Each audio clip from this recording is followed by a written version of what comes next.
4, 3, 2, 1.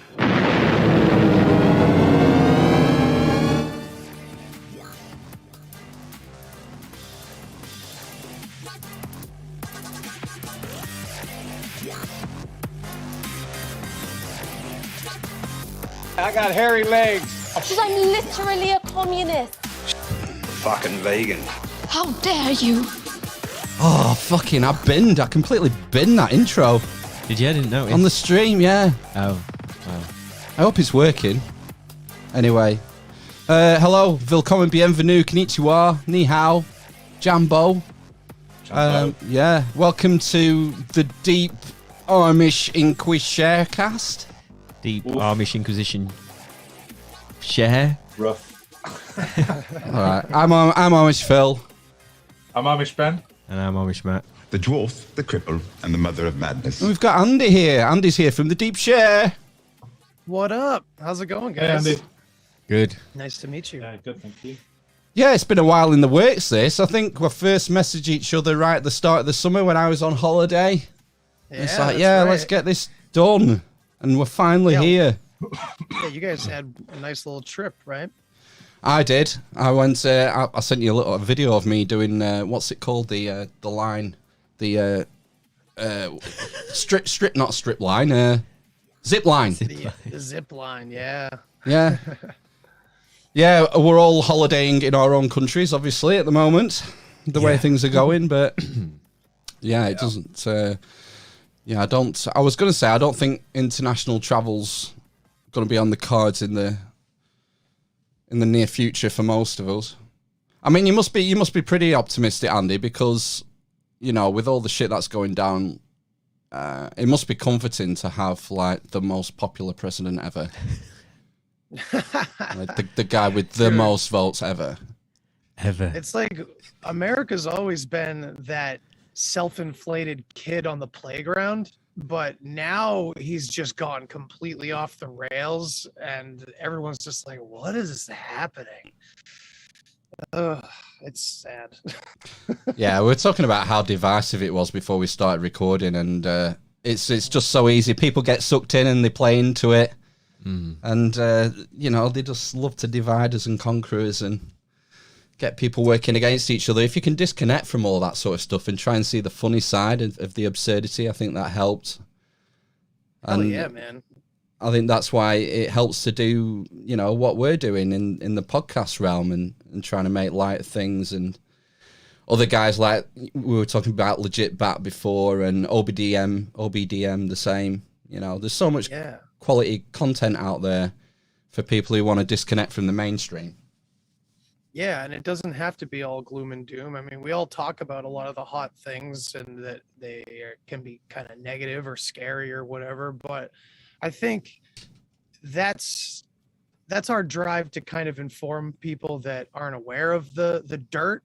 But like, once you get through the dirt, there's so much amazing shit to talk about, and like what we're capable of, like the whole reason why we have this negative force kind of imposed on us sometimes. You know, it's like, it's because we need to find out what we're really capable of, and you know, what they're hiding from us is exactly that usually, you know. Sorry, Phil's just messing around with the live stream here, but yeah. Oh, that's cool, man. Ben, sort your camera out, because every time your camera drops out, like the Twitter handles move over our faces and stuff. Yes.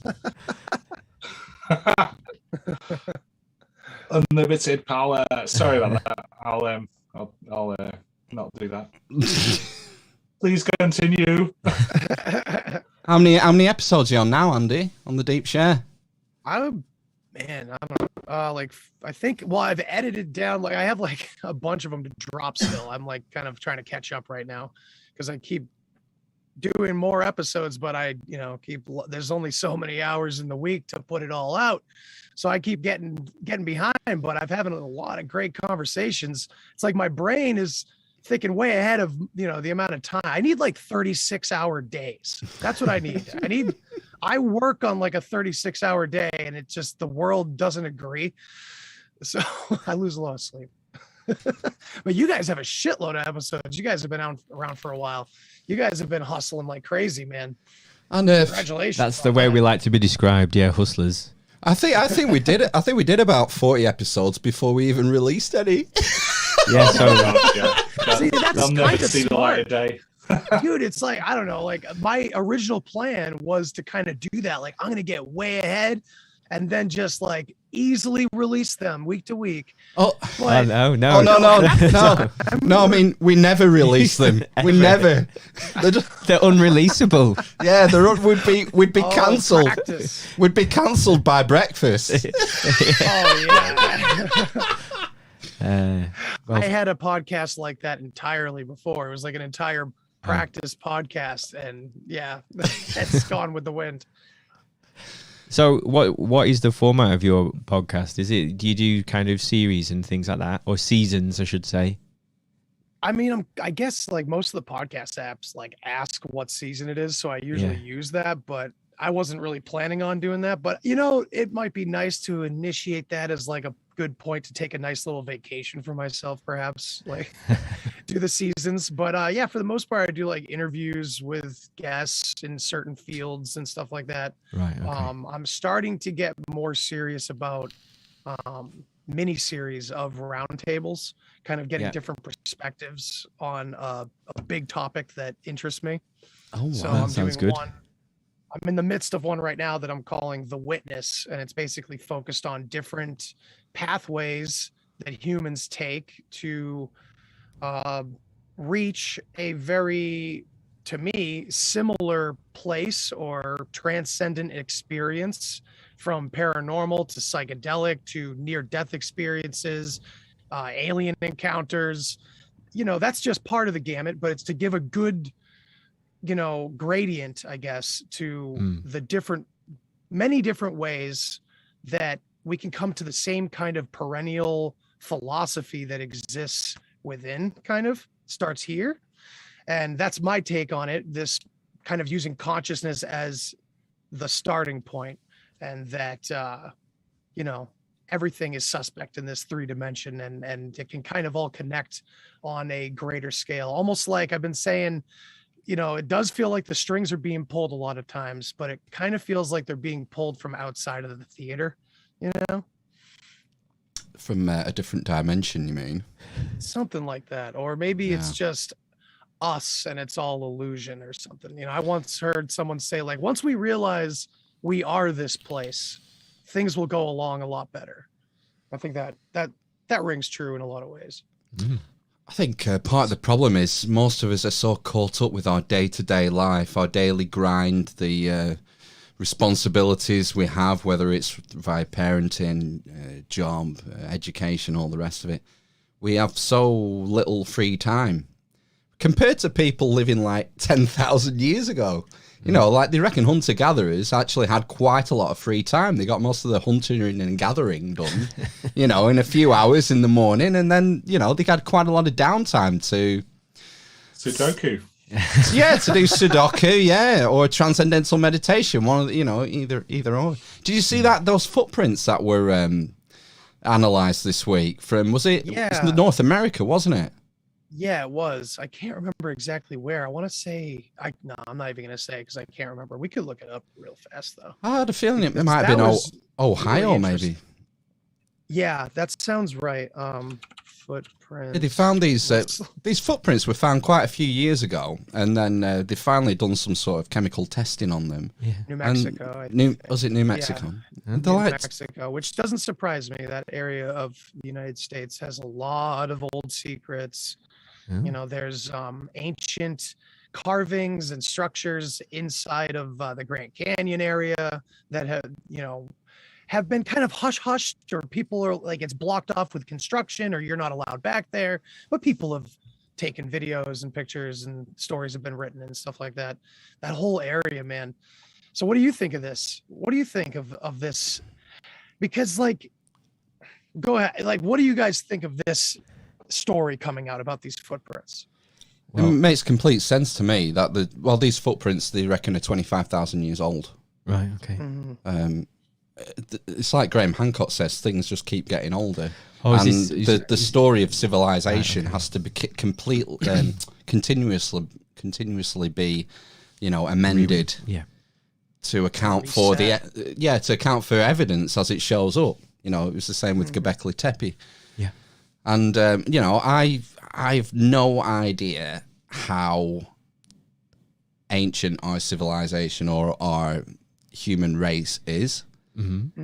Scientific consensus would probably put it somewhere around 180, 200,000 years. Yeah. Fine. It could be a hell of a lot older, though, for all I know. Yeah. And what interests me is these, potential cycles of civilizational reset. Yes. And we, in our modern paradigm, we tend to think of things like technology and civilization as being a linear progression, and things just keep getting better and better. And Yeah. we forget, like, we had the Dark Ages in Europe where technology and civilization took a decline. The Romans left, in this country anyway, the Romans left this amazing infrastructure. They had central heating in houses, and baths and aqueducts and all this fantastic road network, postal service, couriers, everything was there. And then when the Romans left, it all went to shit because we didn't have the skills to maintain it. And in the process of a couple hundred years, we were living in the Dark Ages. Yeah. And we just forget. We forget about that, and we assume that we are the pinnacle, and there's never been a civilization that's been as advanced as us. And maybe there hasn't. Maybe there has. I don't know. And what sort of evidence are you going to find? From 50,000 years ago. What's going to be left? Scarcely anything.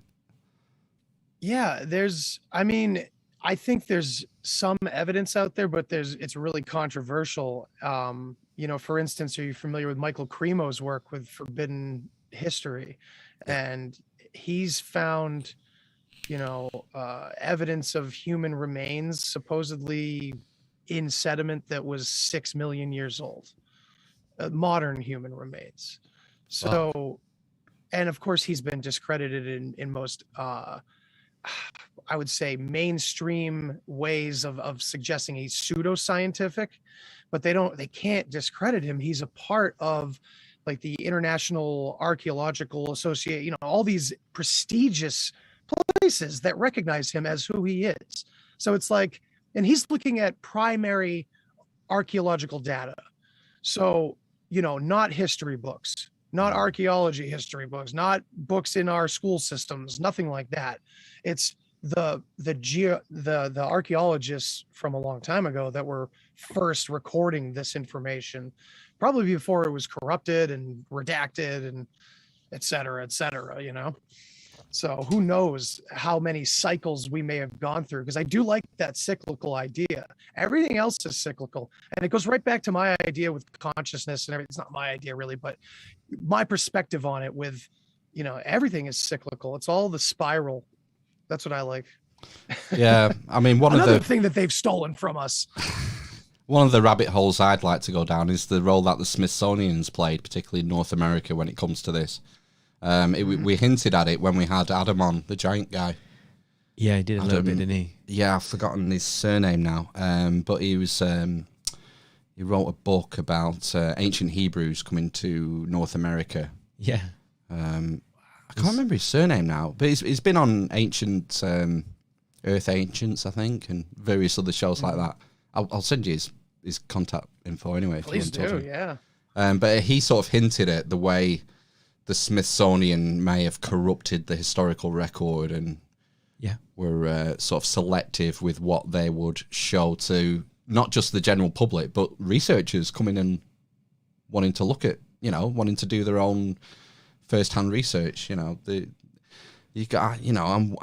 one thing that concerns me when you read about history and stuff is how much of this stuff is under lock and key. I'd love to go to somewhere like the Vatican archives and just see what's in there. What's in there? What tasty bits have they got that they're not letting Joe Public see? Did we? Oh no, I was dreaming then that we had Jordan Peterson on as a guest. But But I was trying to figure out if it was something I'd listened to on a Jordan Peterson podcast or Right. it was a guest that had come in. But I think it was Jordan Peterson who'd been into the Vatican archives for something. He's been in, has he? Yeah, Did he tell him to tidy the room? Yeah, maybe. I don't know. It might have been a guest that was on there. Interesting. Yeah. Yeah, Weird. I'd like to do more of the sort of alternative history stuff, just to get away from the conspiracies a bit more. Well, I think we get to the without needing to get kicked off of every, social service out there that we have. We don't have to really go that route to expose what's going on. And honestly, I think on a cognitive level, it's a lot more, I don't know, what's the right word? Less panicky, less stressful to kind of see how it's always gone rather than what's right in our faces. At least we can kind of maybe approach what's happening currently from a more collected point of view and like maybe more mature if we can see it all as this pattern through history of being run by these little infants with giant egos that can't grow up, because that's what I think it is now. I'm pretty convinced. It's tons of people that have never done the deep work, right? Like convincing millions and millions of other people who also have never been taught to do the deep work, to do what they say and everything. And it's just this horrible cycle. So I think if we go back to the roots of everything is always the better way to kind of get up to speed on what to do next and how to approach these infant parasites that can't grow up, and need us desperately to do things for them. So they try to trick us all the time. Where does it come from? Yeah. How did you get into the sort of alternative history stuff? Was there a particular author or a podcast or something that got you interested in the subject? Honestly, it was my psychedelic experiences like 15, 20 years ago. Ever since then, when there was no online, like endless online communities to get involved with and kind of, bounce ideas off of and kind of grow your own personal philosophy within the community, there was none of that back then. And even among friends, I was the only one coming back from my trips completely spiritually blown away. Everyone else was like, that felt great. It looked great. It was funny as hell. That was awesome. What a wild time.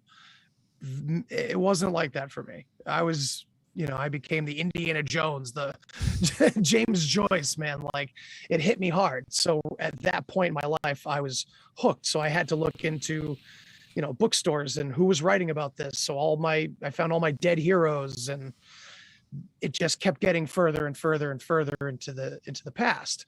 And then I found like the stoned ape theory about, psychedelics being part of our evolution, and whether that's, we're not really finding that that's necessarily provable yet, but we are proving that clearly religion and psychedelics have a very, very intimate connection. It seems as though at least the realms that I've gotten to on occasion with psychedelics are clearly the experience that every religion is talking about. And that's when I got into meditation and all these other areas.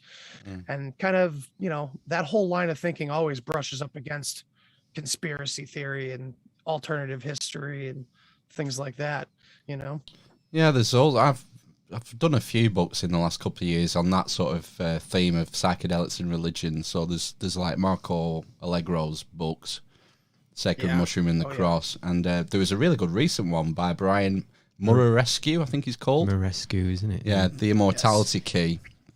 And that was more, well, it was mainly focused on the ancient mystery schools in Greece, and then how that was, possibly, as if the theory is correct, how that was parlayed into early Christianity. But these sort of transcendent experiences seem to have a seriously long history.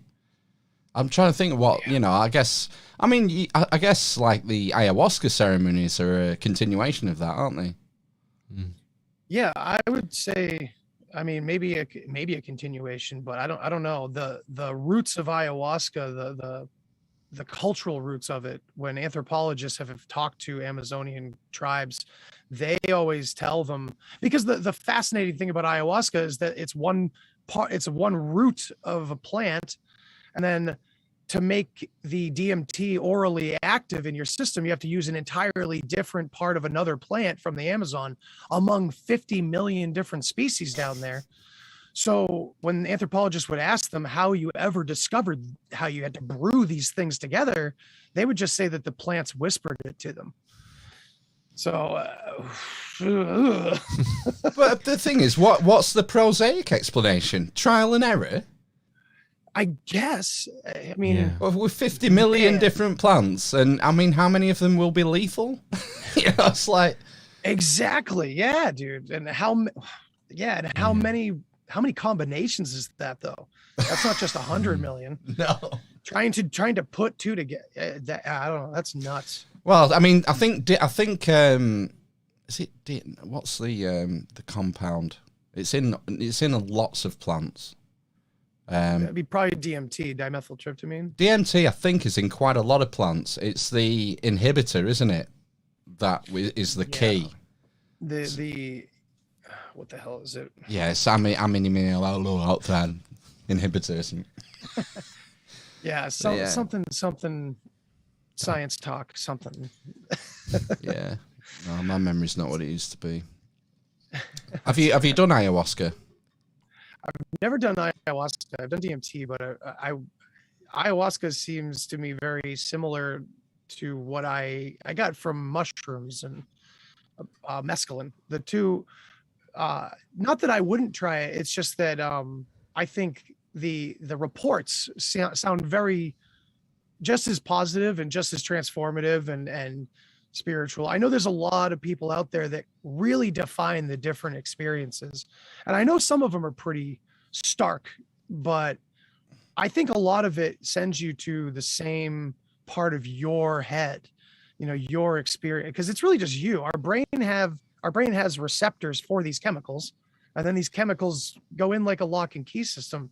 So it's just kind of opening a door and allowing the brain to do what it probably would do if we didn't have to maintain our lives. You know what I mean? We're focused like this to survive, but this is what's going on, Were you did you have communication with what was on the other side? Yeah, I did, definitely. I don't know what the other side is. It felt like myself, but could have been like a God type part of the brain, maybe. I don't know. I'm not an atheist, but I'm also not religious. I'm kind of just open-minded to all of it, very Gnostic in that sense. It's like this inner gnosis of self or spirit or something like that. I don't know. What's your take on it? Do you guys have psychedelics in your history? I don't know. I think the more I've kind of looked into it recently, the more interested I am in kind of doing it, basically, simply because of there's been a lot more kind of, scientifically based research, I suppose, in the UK recently, and I know in America for the last sort of 20 years, there's a guy at Johns Hopkins who's been researching it. And mainly in the UK, the one is run by Professor Nutt, is his name. But basically, he used to be the government's advisor on drugs, wasn't he, and alcohol and things like that. And he got sacked, in his first week, because someone asked him, what do you think are the most dangerous drugs? And he went, tobacco and alcohol. And they asked him, what would you do with marijuana? Well, I wouldn't sort of classify it, and things like that. So he's immediately sacked by the government, basically. Yeah. But thrown out, of course. Yeah, but when sort of the things I've read and listened to and all the rest of it, it seems like it's it seems to reset the brain. That's the kind of the vibe or the sort of the reading I get from it. In that, what tends to happen is you have a kind of a standard operating of your brain in terms of your thoughts, and it can tend to cycle around the same thing. So that would either keep you feeling anxious or depressed. But when you have one of these trips, what it does is it resets that. and it gives you a new order of thinking. But what can happen, unfortunately, is about 6 months or so, it can just flip back to the old kind of method of thinking, essentially.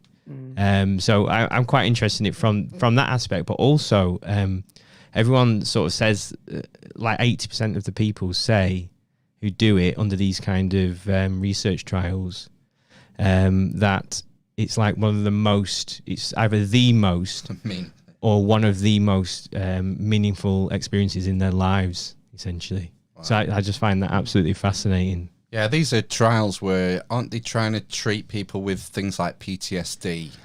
All different kinds of things, addiction. And addiction. Yeah. Depression. The one with Professor Nutt was for depression, basically, severe and enduring depression. So basically, was he using psilocybin? Psilocybin, yeah, so 5 milligrams. Microdosing. Yeah, so... there's a huge problem here. What's that? You can't patent a naturally occurring chemical. Yeah, no. So they'll it's not a problem. Yeah, they'll just change it, won't they? Yeah, no, but it's no good for Pfizer or anyone like that. No, that's very true. But it seems to work. That's the thing for a lot of people. And like some people, quite a lot of people take it. There was a few stories of people in the research who've been on. Tried lots of different kinds of therapies, tried lots of different SSRIs.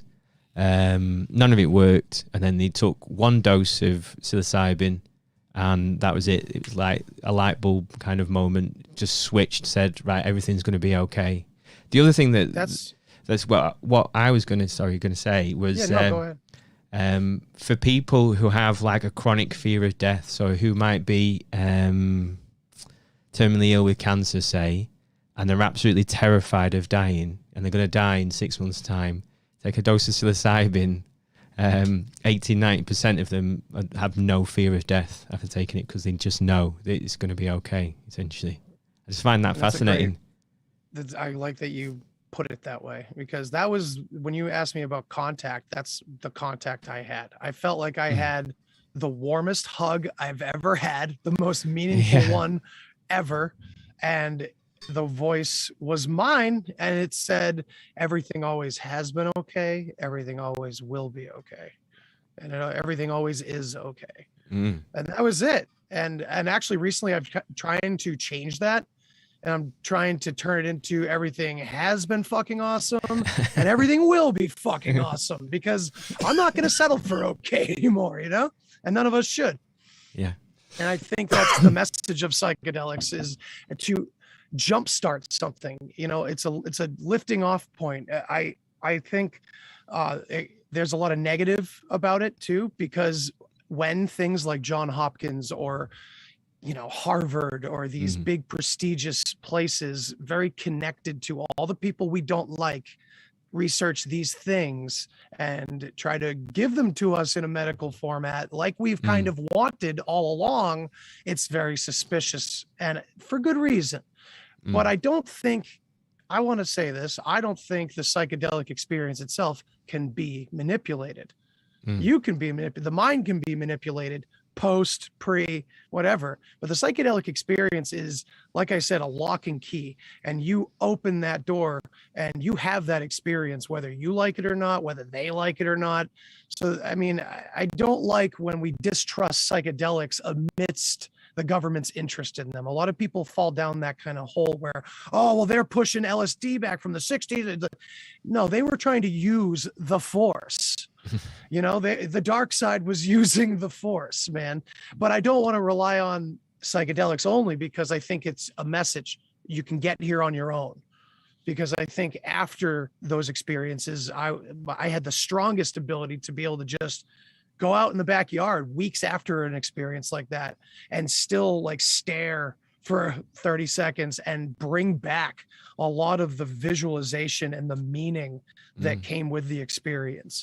It's all in here. It just gets locked away. I remember by the ego. I remember when we were at school and hearing different anecdotes about psychedelics and stuff. Like there was one, a guy thought it was an orange and peeled himself and died. These are stories we were told. Another guy thought it was Superman and jumped off a building. Yeah, yeah. And you get scare stories like with when we were a little bit older about ecstasy and people dying in clubs. And it's not the MDMA; it's what it's cut with. That was Absolutely. that kills people. But I wonder how much of that is just sort of schoolboys, like what they call it, like an urban myths, or how much of that is actually government messaging filtering down. I believe it can go wrong in that it can induce, like you can get a drug-induced psychosis. Because basically when you sort of do it, it's completely different. But if you do an MRI scan of someone who's got schizophrenia or psychosis, the brain lights up in exactly the same way that it does if you're on psilocybin, LSD, something like that. So again, what seems to happen is similarly, like when you've got psychosis or schizophrenia or whatever, there's kind of like a central operating kind of guy, a homunculus who's in control of everything. Man behind the curtain. Yeah. And Yeah, dude. Well, think about it. I mean, I love phonetics, and the way in wordplay. And so insane, right? You're okay in here. Yeah. This is another story. Well, that's the other thing as well is, when someone's psychotic, they're perceiving it, what they're perceiving is real, because that it's all being filtered through your brain and your eyes. And so that is absolutely real, 100%. It's not real, but it is real to them. Do you know what I mean? What is real? Exactly. Yeah, exactly. When it's all perceived, who knows what is out there? We also have modern quantum physics, which I know right now a lot of us don't trust a lot of scientists, but science itself is still pretty awesome. And I don't know about any of these, deeper theories about the shape of our Earth and all that. But I mean, what we do know about quantum physics, if we can take it at face value, is they're kind of showing us that physical reality is not physical. And that's been out there for a long time. And we just kind of brush it off. A lot of people go, oh, that's creepy and weird. And they just walk away from it and go back to whatever they're doing. But like, when you really think about it and you start to understand why that idea is coming out of science, and then you match that with law of attraction or law of assumption or this deep mystical state we can get into. That's why I'm doing this mini series, The Witness, because it's all about these very different experiences, UFOs. I don't know. It could all be part of some field of ourselves that we just aren't seeing and can't understand from this subjective standpoint. And who knows how deep it goes. Yeah, and there's so many different routes to this sort of state of consciousness, isn't there? There are external chemically induced states, and some people use Kundalini yoga. Well, that was what I was meditation. going to say. Sorry, was like, when people have done these, had the trips and stuff, tends to be that afterwards they get into like meditation and things like that, and they do it themselves, without having to, like what you were saying, around sort of just being able to go in the backyard and re-engage with what you experience, basically. Can these people not just watch fucking Netflix and be happy with it? That's what I do. Yeah, that's what I did for so long. I had to turn a lot of this shit off. Remember when I was saying how like there was no online community? Yeah. So like, eventually it just was like, all right, I'm going to just go. It's like that meme of Homer going back into the cornfield. Just like, never mind about anything I said for a long time. We're sort of distracted to death, aren't we? And it's got so much worse since the advent of the smartphone. I mean, oh my gosh, there's such a time suck. And content, the content wars. That's the other thing I'm finding. Like the monthly subscriptions for everything. So like Disney, Netflix, the Sky satellite television here in the UK, HBO Max, things like that. Yeah, Sky has a lot of cool programs on it usually. I actually find them on a number of my channels or whatever I watch, but yeah. Do you watch a lot of documentaries? Yeah, not as much as I should. I used to. I feel like I'm on information overload currently over the past couple of years. So I mean, it's a lot easier to pace myself on the older stuff. I'll read about ancient language and stuff like that, where cultures came from. Right now I'm obsessed with Bock Saga, if you guys are familiar with that. What's that? Oh my. Well, we can go into a little bit, but I'll tell you this, it's something that is really hard to just blurt out.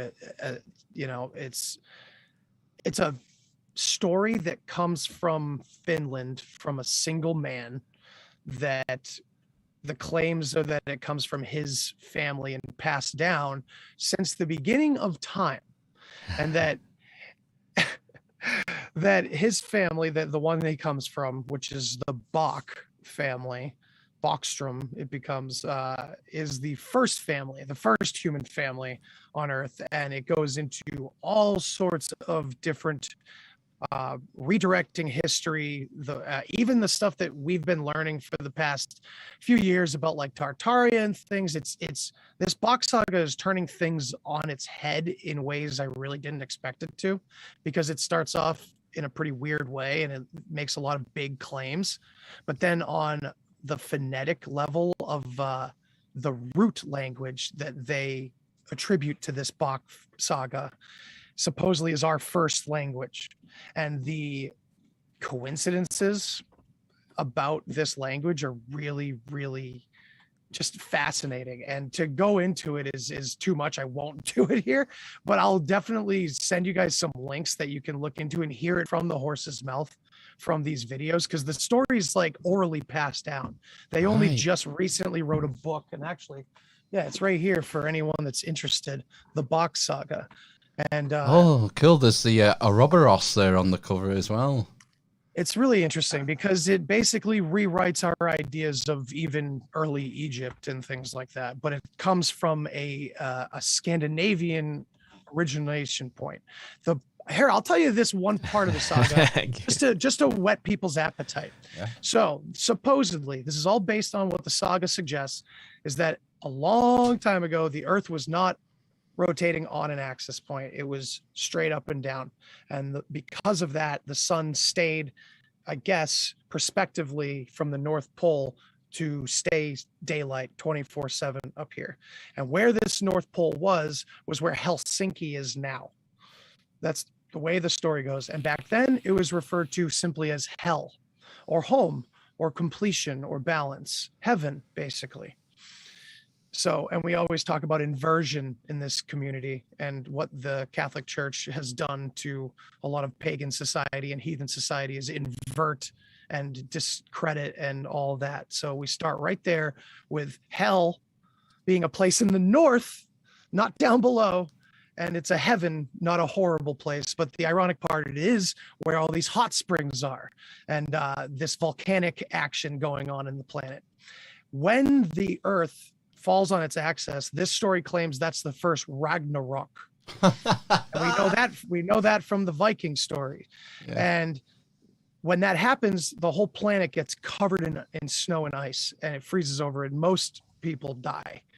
But up there, and they even claim that the Gulf Stream has something to do with this. That's, comes right over where I live up in the northeast of the United States, goes all the way straight over where Helsinki would have been up there. Kept that one area and all the volcanic activity, kept that area unfrozen, or at least to a degree where they were able to survive in caves and underground subterranean cities that they ended up building, because the saga claims that this period lasted millions of years.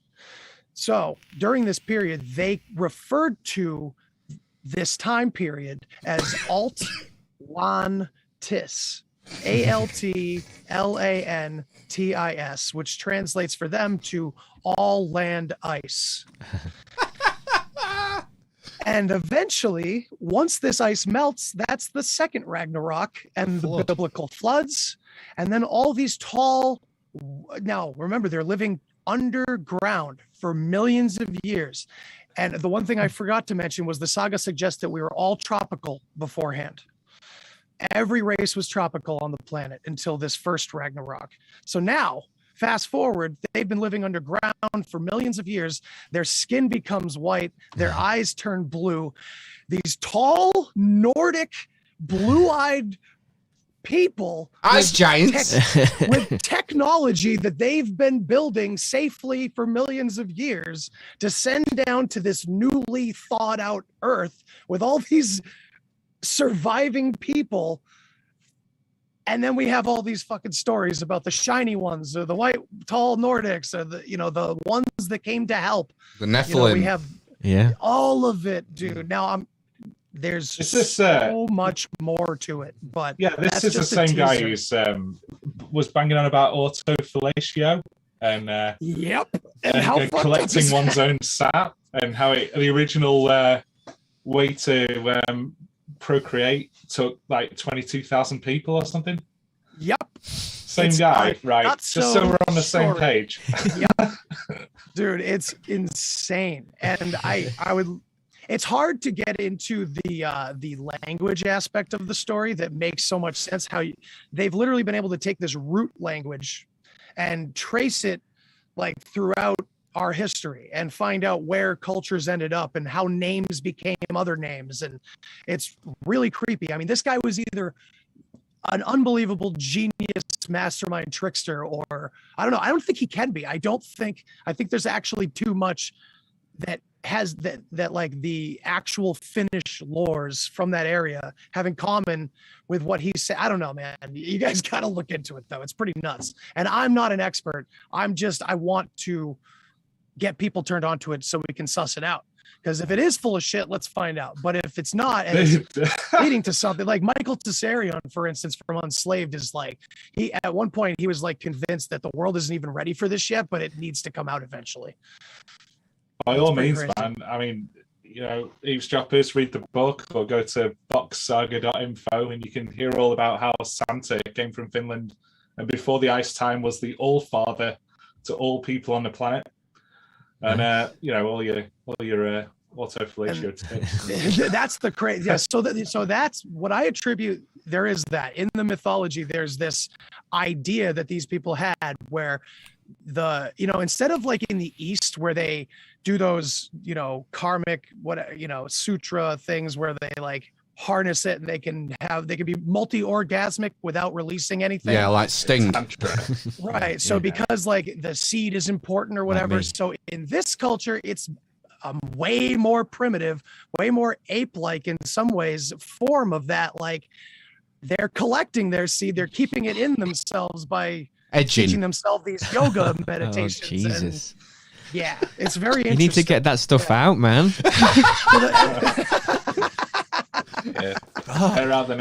It's genuinely, it's genuinely not good for you. I find that there's truth in every religious story, but there's also the big, ridiculous, crazy shit part of it too. You know what I mean? Yeah. And that's definitely part of that. No wonder it took 22,000 people to make a baby. They were doing it completely wrong. Yeah, there was probably just Spider-Man in. Saving up. Just got lucky. That 22nd thousandth guy missed or whatever. Yeah, and got it in the hole, the bullseye. And it's a deep well, man. It's really. I bet it was. A lot of it is completely throws you off, and it's like, well, what the fuck? And other parts of it, it's like, oh, holy shit! Like linguists are turned on their heads, and they don't know what to do about this. Do you know, they're like, how is this? We don't understand how this is happening. Like, we're tracing the roots of the Germanic languages here. It's nuts.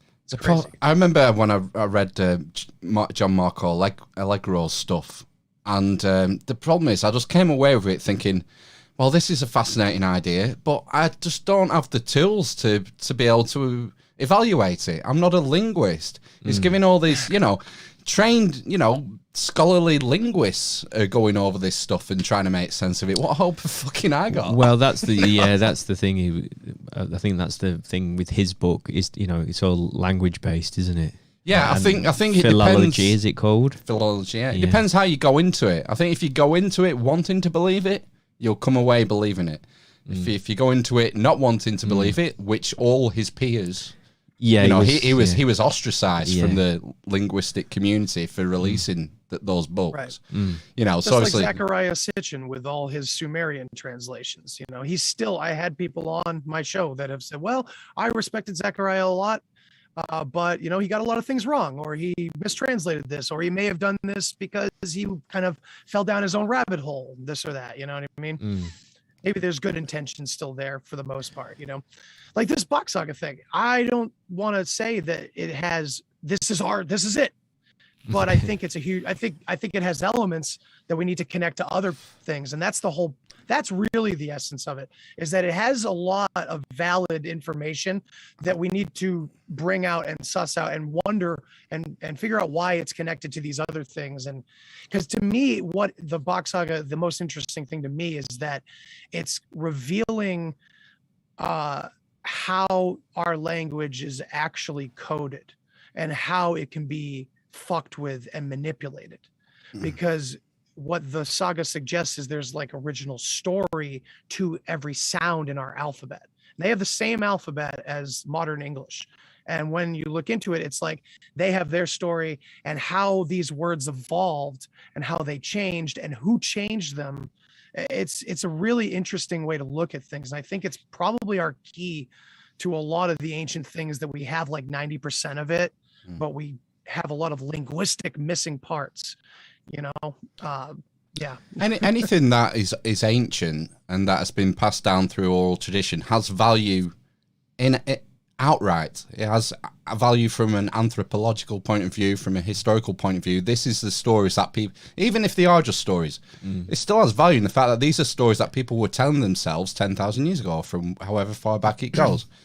And there are still things that you can derive from that. Even if it's 100% bullshit, it still has value. You can't just write things off because there's a bit of a crazy bit here or a crazy bit there. Everything warrants the right attitude to it being researched. Yeah, because just the meaning. Even if you only find one or two nuggets here and there. Well, that's the other thing that we always seem to come back and talk about, isn't it? About how sort of it's a closed shop in academia, and things and ideas tend to only change generationally. Yeah, the death of a scientist. Yeah, with the death of the sort of like the leading author on a particular topic goes, and somebody else goes, well, hang on a minute, there's a lot of evidence for this, and then the whole thing kind of changes in the discussion around yeah, I think it was what's true. Was it David Roll when he was on? He said that archaeology changes at the death of the archaeologists, the pace of the death of each archaeologist. Yeah, I think a few people have said that, really, haven't they? Yeah. It's you know, people have built careers in a given field. They've written textbooks, they're teaching from textbooks, and if something comes around that, you know, turns that the paradigm that they're living under on its head, they will resist. And, you know, part of me says, well, that's a scientific method. They should resist. The evidence should be overwhelming. Yeah, the worry is that things are very easily dismissed as, you mentioned the word earlier, pseudoscience. Anything that doesn't fit the current paradigm, and that is getting worse. I mean, it's got worse just over the last 18 months for different things, you know. Well, but then we also have it go the other way when we have someone like Michael Shermer from the Skeptic Society having to publicly apologize to Graham Hancock like last year or something for, admitting, I guess I'm going to have to give your work a second look or whatever, you know. So, and we've had it with the Younger Dryas impact hypothesis as well. Yeah, the cosmic tusk. Yeah, well, we had the cosmic tusk on like over a year ago. More, it's about 2 years ago. Great. About now. Yeah, he's great.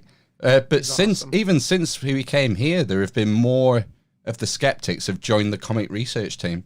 Yeah, the people who were writing papers they were constantly trying to refute, and eventually just gave up and said, no, you know, your answer is better than ours. Where are we going next, lads?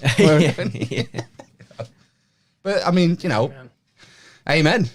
Well, no, I think at least people are prepared to change. That's what I was going to say. That's what we need. We need people to be more open to change, even if they have, you know, spent a career building a certain. Yeah, I think that says a lot about someone, doesn't it? It's intimidating, don't you think? That like the more you uncover, though, the more you find, and the more you change your perspective on these things, the deeper the rabbit hole goes and the deeper archaeologists have to go. You know what I mean? It's like an ever unfolding process, you know? And I think it's, again, going back to it, maybe just to go within or something, because we're constantly searching externally.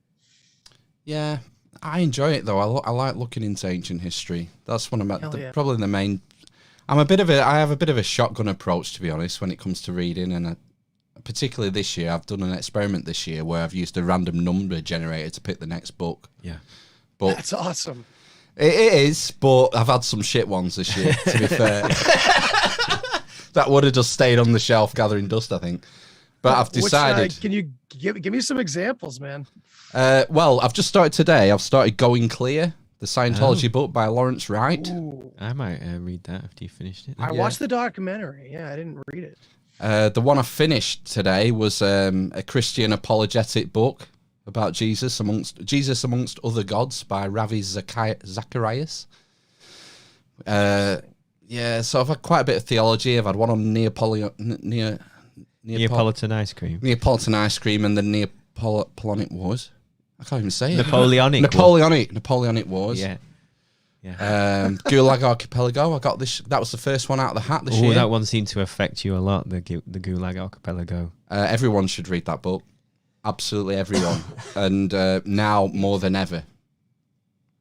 That's a very powerful book, and the line that's heavily quoted from that book in other books, and it was quoted in the last book I read, is that the thin line dividing good and evil runs through the center of every man's heart. Oh yes, I've heard of that one. Yeah, that's from someone who was in the middle of it. He was in the Gulag, and you get similar themes. I got a similar theme from Man's Search for Meaning by Viktor Frankl, who was a psychologist who was in Auschwitz, and wrote a book when he came out, trying to sort of analyze the psychology of the guards and the inmates to a lesser extent. What were the motivations? How can you take so many seemingly normal people and make them capable of doing the most heinous, the most horrific things? And he came to uncomfortable conclusions. Well, the uncomfortable conclusion for the reader is those guys were no different than us. And if you know, what makes you think if you weren't in that situation that you would have been the guy who stood up and said, no, I won't. A lot of people will just go along with the crowd. Well, yeah, I know, because the thing is, you would have ended up in the camp, wouldn't you, basically? But you would have. Well, if enough people had stood up, it wouldn't have happened. No, yeah, I'm not sort of excusing it. You know what I mean? But that's the reality, isn't it? It's also about our children and the next generation, and it's like, absolutely. Is it that, again, that egoic inner child that goes, well, I don't want my child to live alone, so I'm not going to stand up and I'm going to stay with him and everything? Or is it more heroic to be like, I want to set an example and I will die standing for him to understand that, you know? And that's a horrible choice for anyone to have to even think about.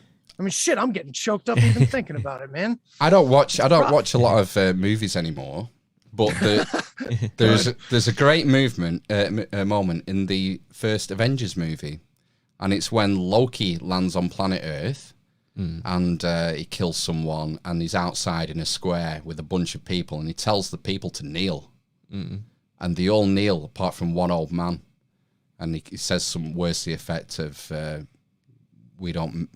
I won't kneel to a man like you. Exactly. And fortunately, Iron Man comes in and kicks his ass, and it ends all right. But yeah, you got to draw a line somewhere. I always found Loki to look so over characterized in that scene too. Like, his costume is so obtuse and ridiculous. It looks like a dumb kid's costume you'd find. And like, not that they did a great job on those movies, you know, but like just his costume in that scene with the big ridiculous horns, and it almost just, like, in a way, like breaking the fourth wall towards the audience that kind of can see it.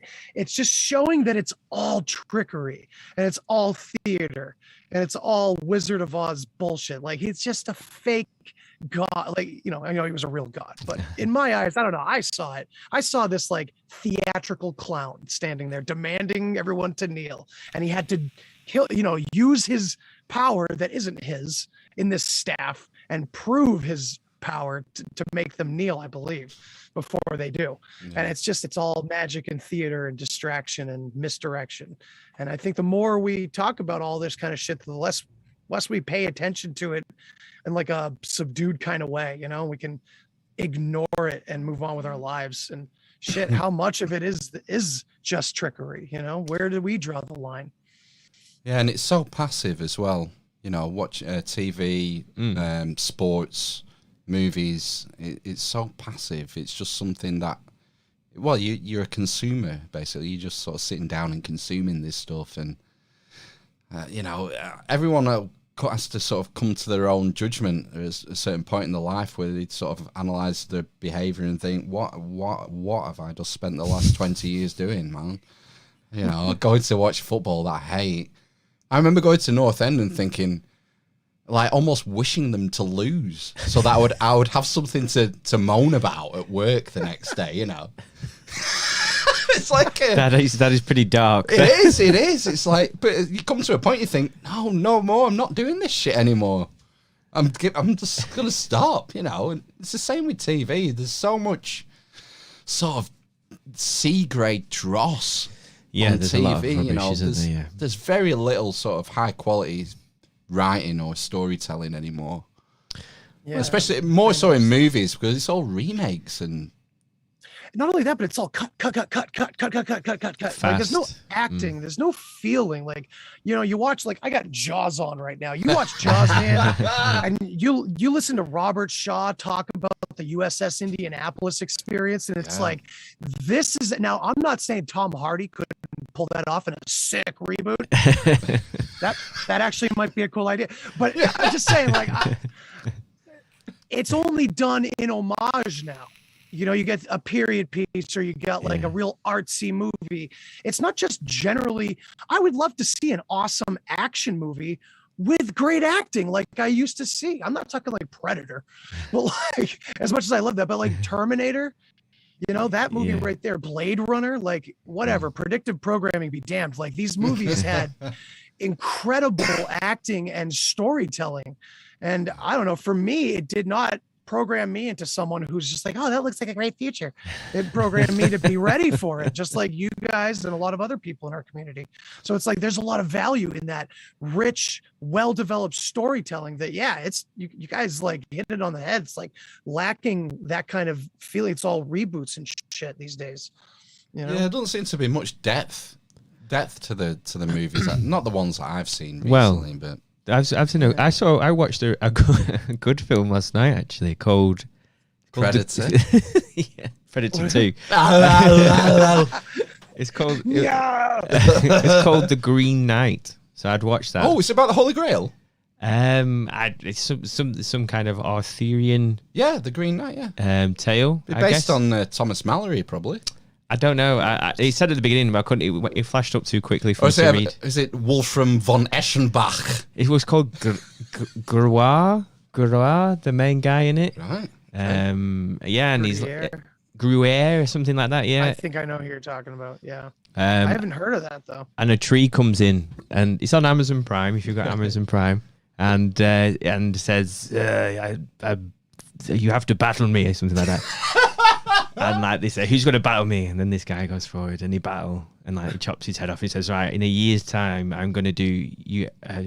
We have to engage in combat, and I will strike you the same way you struck me in a year's time, basically. Shit. And he chopped his head off, basically. So spoiler alert. So, but it's really good. I thought that was it was given 2.5 stars on Amazon Prime. But I thought it was an excellent film. It looks really nice. Slip through the cracks. Yeah, it looks really nice, and it's got a lot of meaning in it, I think. Cool. I saw a really rad movie I would totally recommend to you guys. Shameless plug, right? This cool movie that came out years ago. I just saw it a little while ago, called Coherence. And it's like, it's really an interesting story because it's the writers decided that they should just star in the movie because no one else was going to pull it off the way they did it if they couldn't portray it to actors. So they just did it. And it's the most realistic, like human conversations in a movie I've ever seen. Like if you guys are familiar with that Primer movie about time travel, I don't know if you've seen that weird little obscure film. I've That's heard, another one yeah, where like the acting yeah. is very, very accurate, but coherence, check that out because it all fucks with like time Right. and our perception of it, and it's really interesting. Not that we're a movie review podcast. But I always try and slip a little bit of movie reviewing in to every when you find a podcast. good one these days. Yeah, worth you just talking can't, about. you can't find them though. That's the problem. Well, I'll name another one that I've enjoyed in the last few weeks. It's called The Father with Anthony Hopkins. He won his Oscar for it. That's a great film. Yeah, All right. yeah, brilliant film. There you go. Those two. You're just looking in the wrong places, man. You're not going to find it in fucking Marvel. I'm not even looking. That's the thing. I'm not looking for a film to watch ever. But that's the issue, isn't it? No. Yeah. I can't do Marvel. I mean, I did a little bit. I watched the Avengers and they were fun, but I don't know. I watched Loki because I knew there was going to be fucking tons of symbolism in it. And oh my God. Yeah. It's just all, yeah. What's it? Yeah. Oh, that had your man in from Jack and Sarah. Loki. What? Say what? Do you not remember Some the people guy? did. The guy from With Nell and I.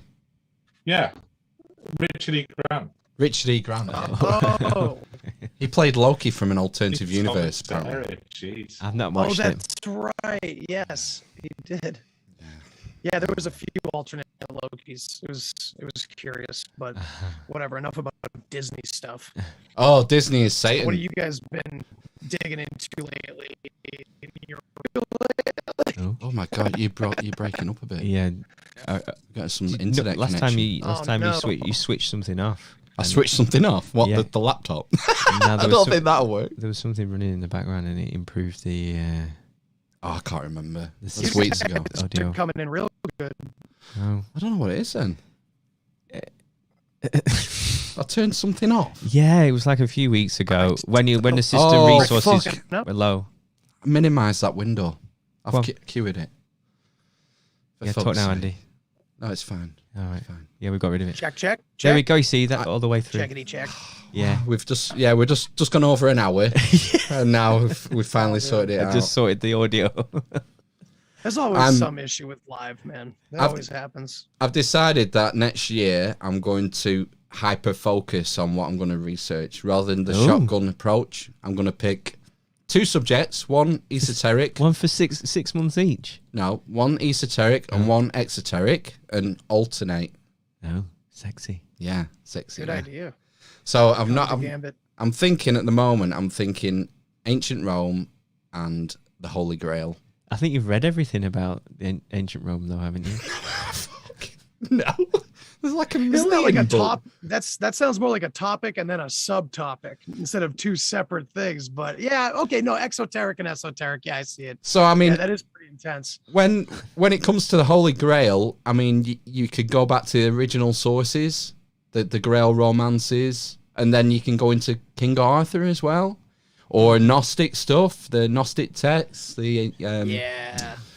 You know, there's lots of scope when it comes to King Arthur and the Holy Grail and Yeah, Rome. don't they that, say like, he's a myth or maybe not real or something like that? I have never looked into him. it's a controversial thing. I mean, the story. I mean, there was a great book by 2 Welsh scholars. I can't remember their names now, but they went into sort of the history of the myth and how it was passed down in an oral tradition by Welsh bards. These Welsh guys who would sing these songs about King Arthur, and that's where it seems a lot of the mythology comes from North Wales, from Gwynedd and Anglesey and around that sort of area. So it's just a fascinating subject. I mean, the problem is trying to root it in historical fact, isn't it? Because they can find archaeological evidence of a battle at you know, wherever. But how do you attribute it to certain people in history? It's very difficult. If you don't have writing, extant writing, and all this is passed down orally because it's the Dark Ages. It's like we said, it's when the Romans had left and we forgot how to do everything in this country. So Yeah. I run into that problem in a similar way with like ancient Babylon and Sumer and stuff like that. When they talk about this Anunnaki, I mean, there's roots of this Anunnaki word that means basically the same thing everywhere. They find a word in, I can't remember what it is, but in Gaelic, in that region of the world, it talks about this similar idea of these helper gods or whatever. Could have just been these humans, you know, from the north or something, but whatever it was, it's like there's also so much astrological connection to these characters that are written about, even to Babylon and Sumer. So a lot of times when you get into like astrotheology, it feels like you're completely explaining all of these characters away entirely into mythology. And but then there's physical evidence of like, oh, look, this political system went here and here. This name kind of turned into this name and went here and here and crossed the oceans. And so it's weird when you have this symbolism, but then you also have some physical evidence, history. And textual evidence, you know, when it comes to someone like the big JC, you know, we have non-Christian textual evidence, you know, from Josephus and Pliny the Younger, or is it Younger or the Elder? I think it's the Younger who wrote a letter mentioning the Christians at this point in time. You know, so, you know, if you've got multiple sources, you know, it's kind of alluring the astrotheological argument that these, you know, the Son of God, well, he was the Sun God. It's the Sun. It's, you know, it's just the embodiment of a myth. But, I'm not buying it. I'm just not buying it. Going back to the King Arthur next week, Edmund Marriage is coming next week. Big marriage with a full-on presentation. And this links back because he's going to tell us about how Jesus and Thomas Didymus went to the east. Thomas Didymus? Yeah, Thomas went to India. He was the, supposedly the first Christian missionary to India. Okay. And then they circle back and end up in the UK. Get the fuck out. Yeah, and this ties in with Joseph of Arimathea coming to the UK and Glastonbury Abbey and the Holy Grail and all the rest of it. Oh, right. Is this it's like the Holy Grail doing the tour or something? Yeah, man. Yeah. Came to Glastonbury. Cup. Yeah. Yeah. So we're going to find out more next week on that. Yeah, that I sounds reckon. good. That sounds awesome, man. Nice. Yeah. Well, it's been rad talking to you, dude. Yeah, definitely. Yeah, we're gonna have to fuck off into the night. That's what we do. Yeah, hell yeah. Well, 'cause it's like tea time there. You're gonna have your dinner soon, are you? Oh yeah, it's early here. It's still a nice day. I still got work to do. Well, man. Well, it's been groovy, Andy. It's been nice to meet you. We'll let you go. Likewise. I hope to talk to you guys again. Probably get you on like some cool roundtable all about these ancient topics, man. I would love to do one about the Holy Grail. That would be sick. Yeah. Absolutely. Yeah. Yeah, definitely. Yeah, a round table. Yeah, exactly. Yeah. The Knights of the Round Table. Perfect. We dance whenever able. Yeah. All right, Andy. We'll sign off. Stay on the line for us for 1 minute, just while we play ourselves out. We'll catch you on the flip side for part 2. Ta-ra! See ya!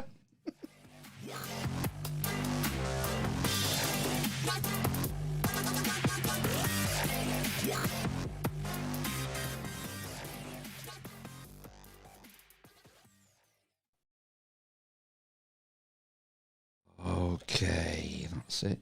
Done.